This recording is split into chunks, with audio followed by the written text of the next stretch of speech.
அனைவருக்கும் வணக்கம். என் பெயர் மா பவிதாசி.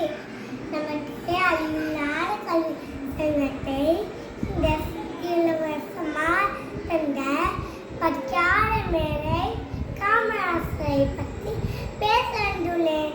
நம் ஊரான விருதுநகர் மாவட்டத்தில் குமாரசாமி நகர் சிவகாளி அம்மா அவர்களுக்கு 1903 ஜூலை 16 மகனாய் பிறந்தார்.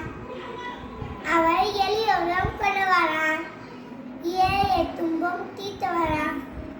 கல்வி குழுவினர் கட்டி மையமது உரை புத்தகங்களை கொடுத்து பலரது கல்வி தேர்ந்தவரார்.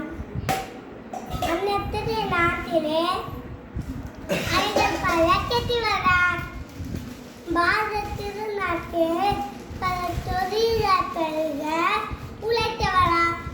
நம் கருப்பு காந்தி காமராஜர் பிறந்த நாளை கல்வி வளர்ச்சி நாளாக கொண்டாடுகிறோம். நன்றி, வணக்கம்.